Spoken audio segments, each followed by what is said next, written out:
Hello guys, ഇത് നാസ് wonder വേൾഡിൽ നിന്നാണേ. ഞാൻ നിങ്ങളുടെ നജിന. ഇന്ന് ഞാനൊരു തട്ടിക്കൂട്ട് ഉപ്പുമാവ്, പെട്ടെന്നൊരു ഉപ്പുമാവ് ഉണ്ടാക്കി കഴിക്കണമെന്ന് തോന്നി, അങ്ങനെ കഴിക്കുന്നതാണ്. അപ്പോൾ ആദ്യം എൻ്റെ കയ്യിൽ നെയ്യില്ലാത്തതുകൊണ്ട് കുറച്ച് വെളിച്ചെണ്ണയാണ് ഞാൻ യൂസ് ചെയ്തത്. പാനിൽ വെളിച്ചെണ്ണ ഒഴിച്ചു. ഇനി നന്നായിട്ട് ചൂടാവണം.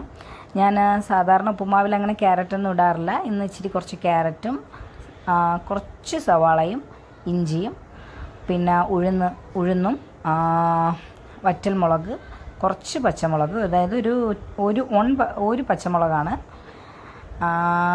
പിന്നെന്താ റവ, പിന്നെ കറിവേപ്പില. എണ്ണ ചൂടായി വരുന്നുണ്ട്. ഇനി നമുക്കതിലോട്ട് ഉഴുന്ന് പരിപ്പ് ഉഴുന്നിട്ട് കൊടുക്കാം. അപ്പോൾ എണ്ണ നന്നായി ചൂടായി, ഉഴുന്നിട്ടു. ഇനി ഉഴുന്ന് നന്നായിട്ടൊന്ന് മിക്സ് ചെയ്യണം. നന്നായിട്ടൊന്ന് ബ്രൗൺ കളറാകുന്നത് വരെ ഒന്ന് ഇളക്കി കൊടുക്കണം. ഉഴുന്നിട്ടു. നന്നായിട്ട് പൊട്ടിത്തെറികളൊക്കെ ഉണ്ടാകുന്നുണ്ട്. അത് കഴിഞ്ഞിട്ട് അതൊരു ബ്രൗൺ കളറാകുന്നത് വരെ ഒന്ന് ജസ്റ്റ് ഒന്ന് ഇളക്കി കൊടുക്കണം. ഇനി അതിലോട്ട് നമ്മൾ അരിഞ്ഞു വെച്ചിരിക്കുന്ന സവാള, ക്യാരറ്റ്, കറിവേപ്പില, പച്ചമുളക്, ഞാനൊരു വറ്റൽമുളകും കൂടെ ഇട്ടിട്ടുണ്ട്. എല്ലാം ഇട്ട് കുറച്ച് ആവശ്യത്തിന് സാൾട്ടിട്ട് നന്നായി ഇളക്കി കൊടുക്കുക.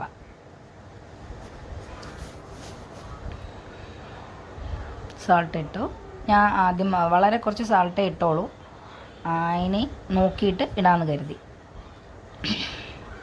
ഇനി നന്നായിട്ട് മിക്സ് ചെയ്യണം. കുറച്ചൊന്ന് ആ എണ്ണയിൽ അതൊന്ന് വശക്കി എടുക്കണം. സാധാരണ ഞാൻ നെയ്യിലാണ് ഇങ്ങനെയുള്ള സാധനങ്ങളെല്ലാം, അതായത് ക്യാരറ്റും സവാളയൊക്കെ നന്നായിട്ട് ചെറുതായിട്ട് അരിഞ്ഞിട്ട് നെയ്യിലാണ് വഴറ്റിയെടുക്കാറ്. നെയ്യിൽ വഴറ്റിയെടുക്കുമ്പോഴാണ് കൂടുതൽ ടേസ്റ്റ് ഉപ്പുമാവിന്. ഇന്ന് നെയ്യില്ലാത്തതുകൊണ്ട് വെളിച്ചെണ്ണയിലാണ് ചെയ്തത്. എന്നും പറഞ്ഞ് ടേസ്റ്റ് കുറയത്തൊന്നുമില്ല. കുറച്ചും കൂടെ ടേസ്റ്റ് നമുക്ക് കിട്ടണമെങ്കിൽ നമ്മൾ നെയ്യിൽ ചെയ്യണം. നന്നായിട്ട് വഴറ്റണം. നന്നായി വഴറ്റിയതിന് ശേഷം അതൊരു ബ്രൗൺ കളറാകാൻ വേണ്ടി മാത്രം ആ പാനൊന്ന് ക്ലോസ് ചെയ്ത് കുറച്ച് ഒന്ന് സിമ്മിലിടുക. അപ്പോൾ കുറച്ച് ഒന്ന് വഴണ്ട് വന്ന് തുടങ്ങിക്കഴിഞ്ഞു. ക്യാരറ്റൊക്കെ ഒന്ന് നന്നായിട്ട് വഴറ്റി വരണം, എന്നാലേ അത് ആ ഒരു ടേസ്റ്റ് വരത്തുള്ളൂ.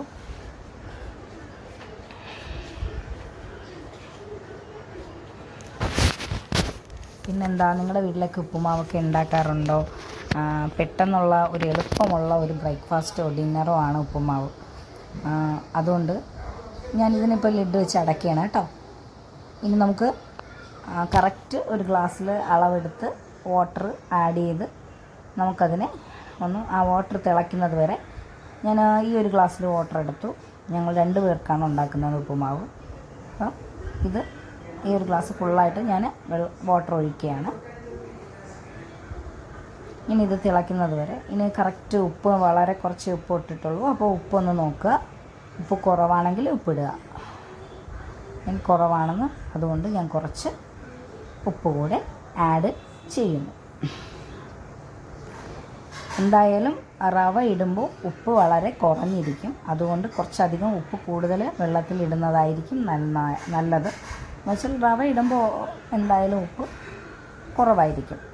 ഇനി ഇത് നമ്മൾ തിളയ്ക്കുന്നവരെ ഒന്ന് അടച്ച് വെക്കണം. പിന്നെന്താ, ഉപ്പുമാവ് അങ്ങനെ ഭയങ്കര ഇഷ്ടമുള്ള ഒരു വിഭവമല്ല. പക്ഷേ പെട്ടെന്ന് ഞങ്ങളിപ്പോൾ പുറത്ത് പോയിട്ട് വന്ന് ക്ഷീണിച്ചു. അപ്പോൾ പെട്ടെന്ന് ഉണ്ടാക്കി കഴിക്കാൻ പറ്റിയ ഒരു ഡിന്നറാണ് ഉപ്പുമാവ്. നന്നായിട്ട് തിളച്ചു. ഇനി നമുക്കത് ഒരു ഗ്ലാസ്സിൽ ഹാഫ് ഗ്ലാസ് റവ ഇട്ടു. അത് കഴിഞ്ഞപ്പോൾ ഒരു ചെറിയ ലൂസ് പരുവമായതുകൊണ്ട് ഒരു 2 ടേബിൾ സ്പൂൺ റവയും കൂടെ ആഡ് ചെയ്തു. ഉപ്പ് നോക്കിയ കുറച്ച് ഉപ്പും കൂടെ ആഡ് ചെയ്തു. നന്നായിട്ട് മിക്സ് ചെയ്തു. അതായത് ഒരു കൈ കൊണ്ട് മിക്സ് ചെയ്യാൻ കഴിയാത്തത് കൊണ്ട് മൊബൈലും കൂടെ നമ്മൾ വെക്കുകയല്ലേ, അപ്പോൾ നന്നായിട്ട് മിക്സ് ചെയ്യാൻ പറ്റുന്നില്ല. അതുകൊണ്ട് ഞാൻ എന്തായാലും മൊബൈൽ മാറ്റിയിട്ട് നന്നായിട്ടൊന്ന് മിക്സ് ചെയ്തതിന് ശേഷമാണ് നിങ്ങൾക്ക് ഇനിയുള്ള വീഡിയോസ് കാണിക്കുന്നത്. ഇത് നന്നായിട്ട് മിക്സ് ചെയ്തില്ലെങ്കിൽ എല്ലായിടത്തും സാൾട്ടും വെജിറ്റബിൾസും ഒന്നും വരത്തില്ല. അപ്പം നന്നായിട്ടൊന്ന് മിക്സ് ചെയ്യുക. നന്നായിട്ട് മിക്സ് ചെയ്ത് ആർക്കൊക്കെയാണ് ഉപ്പുമാവിൻ്റെ കൂടെ എന്ത് കോമ്പിനേഷനാണ് നിങ്ങൾക്കൊക്കെ ഇഷ്ടം? എനിക്കൊന്ന് കമൻറ്റ് ചെയ്യണം. ഉപ്പുമാവും പഴം കഴിക്കുന്നവരുണ്ട്, എനിക്ക് ഉപ്പുമാവും പഞ്ചസാരയാണ് ഇഷ്ടം. നിങ്ങൾക്ക് എന്താ ഇഷ്ടമെന്ന് ഒന്ന് കമൻറ്റ് ചെയ്യുക. ഉപ്പുമാവിൻ്റെ കൂടെ പലതരം കറികൾ കഴിക്കുന്നവരും ഉണ്ട്. അപ്പോൾ നന്നായിട്ട് മിക്സ് ചെയ്ത് കേട്ടോ. അതിന് ശേഷമുള്ള വീഡിയോസാണ് കേട്ടോ ഇത്. പിന്നെന്താ, എല്ലാവരും എൻ്റെ വീഡിയോസ് കാണുക, ലൈക്ക് ചെയ്യുക, കമൻറ്റ് ചെയ്യുക, എന്നെ സപ്പോർട്ട് ചെയ്യുക, സബ്സ്ക്രൈബ് ചെയ്യുക. ബായ്.